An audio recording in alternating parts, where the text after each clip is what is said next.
राधे कृष्ण दोस्तों।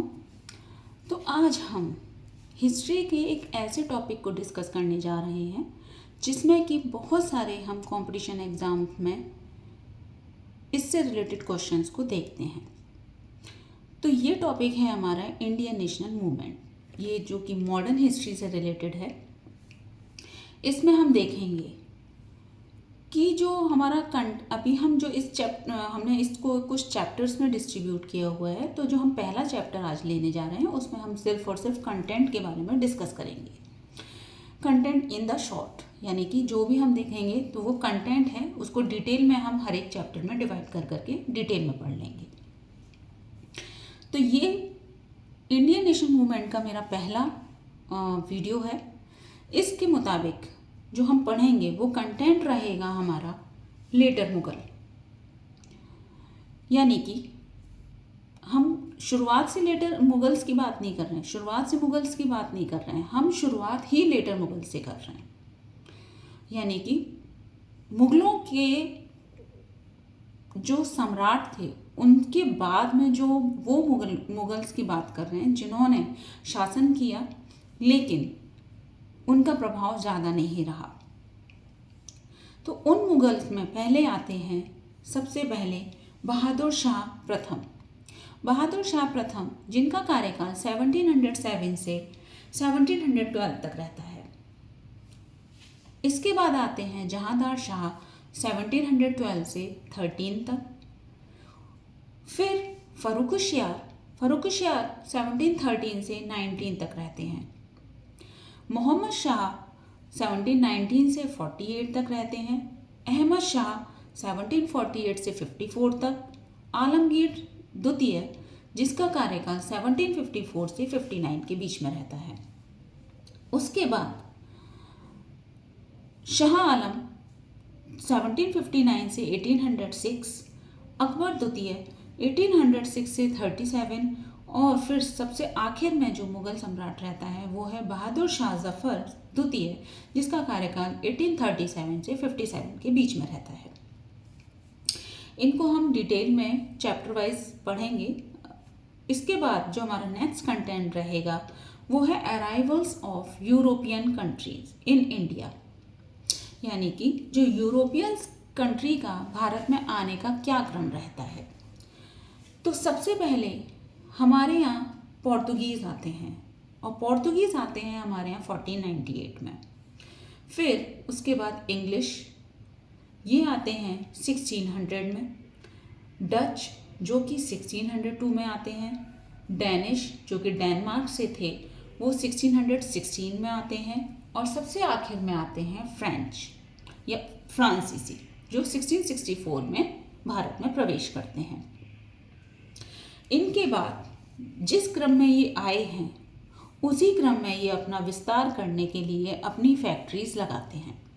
अब फैक्ट्रीज का मतलब वो नहीं है कि जो हम अपना कहीं उसका निर्माण करने के लिए, मैन्युफैक्चरिंग के लिए फैक्ट्रीज लगा रहे हैं। मैन्युफैक्चरिंग का मतलब ये, फैक्ट्रीज का मतलब ये है कि वो अपने आप को स्थापित कर रहे हैं, अपने आप को इस्टेब्लिश कर रहे हैं।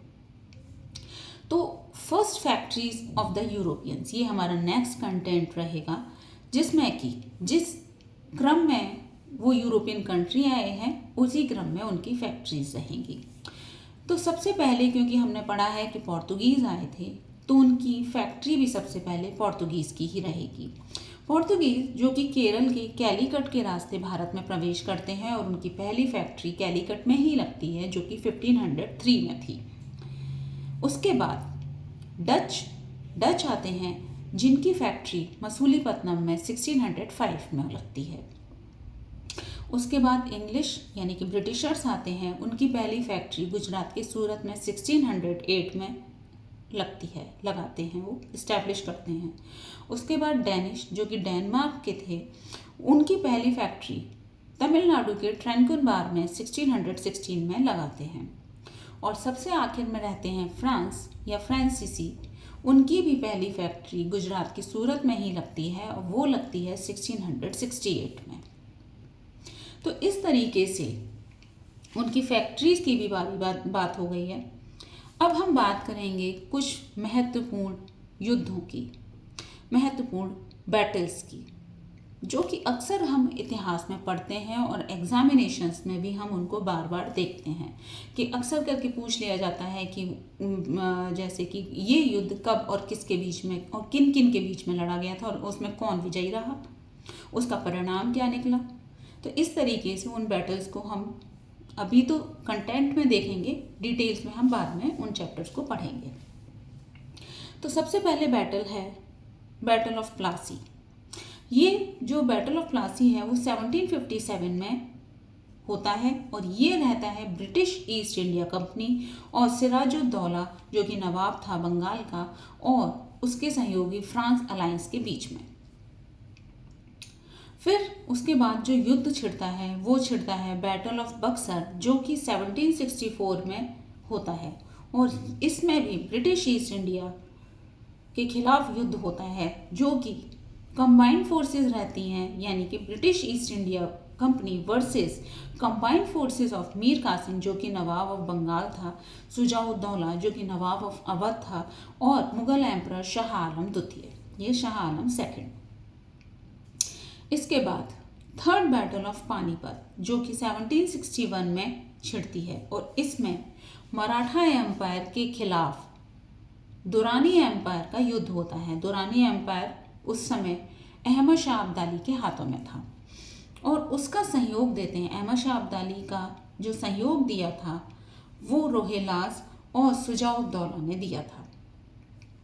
इसके बाद कार्नेटिक वॉर्स होते हैं। कार्नेटिक वॉर 1746 से 1763 के बीच में होते हैं और ये जो युद्ध होते हैं कार्नेटिक वॉर्स, इसमें ब्रिटिश ईस्ट इंडिया कंपनी और फ्रांस ईस्ट इंडिया कंपनी के बीच में ये युद्ध होता है, जिसमें कि फ्रांस ईस्ट इंडिया कंपनी का भारत के समय समय पर किसी किसी स्टेज पर वहाँ के नवाब ने, वहाँ के राजाओं ने उनका सहयोग दिया था, जैसे कि नवाब ऑफ कार्नेटिक हो गए, हैदराबाद के निज़ाम हो गए, जो कि फ्रांस के जो ट्रूप्स हैं, फ्रांस की सेना का समर्थन करते हैं। उसके बाद जो युद्ध है वो है एंग्लो मराठा वॉर जो कि 1775 से 1819 के बीच में ब्रिटिश ईस्ट इंडिया कंपनी और मराठा एम्पायर्स के बीच में लड़ा जाता है। उसके बाद एंग्लो मैसूर वॉर होता है जो कि 1767 से 1799 के बीच में होता है। इसमें भी जो युद्ध है वो ब्रिटिश ईस्ट इंडिया कंपनी और उनके अलायंस पार्टनर यानी अब ब्रिटिश ईस्ट इंडिया कंपनी के भी सहयोगी दल आ चुके थे, सहयोगी थे, जिसमें कि आपके हैदराबाद के निज़ाम थे, मराठास थे जो कि ब्रिटिशर्स का साथ दे रहे थे और ये युद्ध लड़ा जा रहा था मैसूर के राजाओं के साथ, रूलर ऑफ मैसूर, जैसे कि हैदर अली और टीपू सुल्तान। इसके अलावा एंग्लो सिख वॉर था जो कि 1845 से 1849 के बीच में छिड़ा था। इसमें भी ब्रिटिश ईस्ट इंडिया कंपनी और सिख एम्पायर के बीच में लड़ा गया था। फिर था एंग्लो अफगान वॉर जो कि 1839 से 1842 के बीच में ये युद्ध लड़ा गया था। ये युद्ध ब्रिटिश एम्पायर और अफगानिस्तान के सल्तनत या अफगानिस्तान के सुल्तान के बीच में था। उस समय जो अफगानिस्तान के सुल्तान थे वो दोस्त मोहम्मद खान थे। उसके बाद जो आखिरी युद्ध था वो था एंग्लो बर्मन वॉर। ये युद्ध था 1824 से 1885 के बीच में। इसमें भी ब्रिटिश ईस्ट इंडिया कंपनी या ब्रिटिश एम्पायर के बीच और किंगडम ऑफ बर्मा जो कि कानलुंग डायनेस्टी के राजा थे उनके बीच में ये युद्ध होता है। अब इसके बाद ये तो बैटल्स की बात हो गई। इसके बाद जो हमारा टॉपिक रहेगा वो है ब्रिटिश लेजिस्लेशन इन इंडिया, यानी कि जो ब्रिटिशर्स थे वो अपने आप को एम्पावर करने के लिए, अपने आप को इस्टेब्लिश करने के लिए समय समय पर लेजिस्लेशन पावर लेकर आते रहते थे। तो सबसे पहले जो वो लेजिस्लेशन लेकर आए वो था रेगुलेटिंग एक्ट 1773। उसके बाद पिट्स इंडिया एक्ट 1784 सॉरी। फिर charters act 1793, charters act 1813, charters act 1833 और चार्टर्स एक्ट 1853। इसके बाद जो एक्ट लेकर आए वो लेकर आए government of India act 1858, Indian council act वो लेकर आए 1861, 1892 में वो लेकर आए इंडियन काउंसिल एक्ट। इसके बाद 1892 के बाद में जो अगला एक्ट वो लेकर आते हैं वो इंडियन काउंसिल एक्ट 1909, जिन्हें हम मोर्लेमेंटो रिफॉर्म्स के नाम से भी जानते हैं। इसके बाद वो लेकर आते हैं गवर्नमेंट ऑफ इंडिया 1919, जिसे हम मॉन्टेग्यू चेम्सफोर्ड रिफॉर्म्स के नाम से भी हमने पढ़ा हुआ है। उसके बाद गवर्नमेंट ऑफ इंडिया एक्ट जो कि 1935 में लेकर आते हैं वो, और सबसे आखिर में लेके आते हैं इंडियन इंडिपेंडेंस एक्ट जो कि 1947 में आता है। तो ये उनकी कुछ लेजिस्लेशंस पावर थी जो ब्रिटिशर्स अपने साथ लेकर आए थे, और उसको लाने के पीछे का मकसद उनका ये था कि वो अपना लेजिस्लेशन के थ्रू अपने को पावरफुल करना चाहते थे, अपने आप को भारत में स्थापित करना चाहते थे। अब यहाँ तक हम देख चुके हैं कि ब्रिटिशर्स की पावर बहुत हद तक बढ़ चुकी है और उन्होंने काफ़ी हद तक अपने आप को भारत में मजबूत कर लिया है। अब हम कुछ ऐसी घटनाओं के बारे में, कुछ ऐसी महत्वपूर्ण इवेंट्स के बारे में हम पढ़ेंगे जो कि कांग्रेस बनने से पहले घट चुकी थी,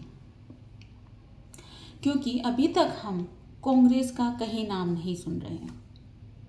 तो अब ये हम जो घटना डिस्कस करेंगे ये भी एक तरीके से कंटेंट के रूप में ही है, इनको हम यहाँ पर डिस्कस करेंगे।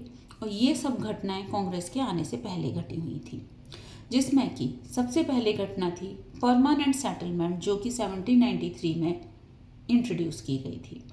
उसके बाद रियोतवारी सिस्टम था जो कि 1820 में आया था। महलवारी सिस्टम सेटलमेंट या सिस्टम कह सकते हैं 1833 में ब्रिटिशर्स के द्वारा इंट्रोड्यूस किया गया था। फिर ब्रिटिशर्स के द्वारा ही फर्स्ट टेलीग्राफ या पहली टेलीग्राम लाइन 1853 में भारत में ही लाई गई थी। पैसेंजर ट्रेन, पहली पैसेंजर ट्रेन 1853 में मुंबई से ठाणे में ब्रिटिशर्स के द्वारा ही चलाई गई थी। उसके बाद first cotton mill, first jute mill, ये सब ब्रिटिशर्स के द्वारा 1854 में 1855 में लगाई गई थी। यानी कि कॉटन मिल 1854 में लगाई गई थी और जूट मिल 1855 में भारत में इस्टेब्लिश की गई थी। इसके बाद जो सबसे बड़ी घटना घटती है वो है इंडियन रिवॉल्ट, यानी कि 1857 की क्रांति। 1857 में ये क्रांति भारत में बहुत बड़ा बदलाव लेकर आती है। और इसके बाद जो घटना घटती है वो है इल्बर्ट बिल कंट्रोवर्सी जो कि 1883 में आता है। फिर 1885 में इंडियन नेशनल कांग्रेस का निर्माण होता है, यानी कि स्थापना हो जाती है कांग्रेस की। उसके बाद बहुत सारे बदलाव, बहुत सारे नेता उभर कर आते हैं, जिसमें कि उन्होंने बहुत सारे जो भारत में जो चला आ रहा है, जो शासन चल रहे हैं, उसमें कहीं ना कहीं उन्होंने बहुत सारे बदलाव करने की कोशिश की और सबका कुछ ना कुछ कंट्रीब्यूशन रहा था। इसके बाद कांग्रेस बनने के बाद, क्योंकि हम बात कर रहे हैं कुछ बहुत सारे बदलाव की, तो कांग्रेस से पहले के बदलाव क्या रहे और कांग्रेस के आने के बाद के बदलाव क्या रहे। तो अब हम बात कर रहे हैं ऐसे इवेंट्स की, ऐसे घटनाओं की जो कि कांग्रेस के बनने के बाद घटी थी। तो सबसे पहले जो घटना घटी वो थी स्वदेश मूवमेंट, यानी अभी तो हम देख ही चुके हैं कि इंडियन नेशनल जो कांग्रेस है वो 1885 में फॉर्मलाइज हो गई, बन चुकी है, निर्माण हो गया है उसका। उसके बाद स्वदेश मूवमेंट हुआ 1905 में। फॉर्मेशन ऑफ मुस्लिम लीग का निर्माण हो चुका है जो कि 1906 में था। कांग्रेस सूरत स्प्लिट 1907 में, फॉर्मेशन ऑफ गदर पार्टी 1913 में, कारामाटा गारू जो इंसिडेंट है वो 1914 में घट चुका है, और सबसे महत्वपूर्ण घटना जो कि आखिर में हुई वो थी अराइवल ऑफ गांधी जी, यानी कि स्वदेश महात्मा गांधी जी की वापसी, वो थी 1915 में। इसीलिए 9th of January every year of 9 of January हम सेलिब्रेट करते हैं अराइवल ऑफ गांधी जी के उपलक्ष्य में, यानी कि प्रवासी दिवस के रूप में, माइग्रेटरी पर्सन्स के रूप में, स्वदेश वापसी के तौर पर हम उसको सेलिब्रेट करते हैं। अब गांधी जी के आने के बाद में भी बहुत सारी घटनाएं घटनी शुरू हो गई थी, क्योंकि अब बदलाव आ रहा था, एक मोमेंटम बन रहा था जो कि भारत में ब्रिटिशर्स के खिलाफ वो मोमेंटम था, और उसका सबसे बड़ा श्रेय गांधी जी को जाता है, क्योंकि बहुत सारे आंदोलन में गांधी जी का डायरेक्ट इन्वॉल्वमेंट था। इसमें सबसे पहले जो इन्वॉल्वमेंट था वो था चंपारण सत्याग्रह। इस आंदोलन में गांधी जी का इन्वॉल्वमेंट था। ये जो आंदोलन हुआ, ये सत्याग्रह हुआ था 1917 में। इसके बाद अहमदाबाद सत्याग्रह 1918 में, खेड़ा सत्याग्रह 1918 में हुआ था, रोलेट सत्याग्रह 1919 में आया था, जलियांवाला बाग मैसकर, ये हर एक बच्चे ने तक सुना है, जलियांवाला हत्याकांड, वो भी 1919 में ही आया था। उसके बाद फॉर्मेशन ऑफ साइमन कमीशन का निर्माण 1927 में हुआ था, बरदौली सत्याग्रह 1928 में हुआ था। इसके बाद पूर्ण स्वराज डिक्लेरेशन ये 1930 में हुआ था। सतलज नदी पे जवाहरलाल नेहरू के द्वारा पूर्ण स्वराज की घोषणा की गई थी। उसके बाद सिविल डिसोबीडियंस मूवमेंट 1930 में हुआ था। गांधी इरविन पैक्ट ये भी 1931 में हुआ था। उसके बाद कम्युनल अवार्ड 1932 में हुआ था, और पूना पैक्ट 1932 में हुआ था। ये सारी घटनाओं में कहीं ना कहीं डायरेक्टली इनडायरेक्टली गांधी जी का समर्थन रहा था, गांधी जी की भागीदारी रही थी। अब हम बात कर रहे हैं final phase of Indian struggle के बारे में। इंडियन स्ट्रगल इतनी आसानी से नहीं, इंडियन स्ट्रगल का नाम से समझ में आ रहा है कि स्ट्रगल हुआ था, इंडिपेंडेंस के लिए स्ट्रगल हुआ था। किसके लिए, किससे हुआ था? ब्रिटिशर्स से।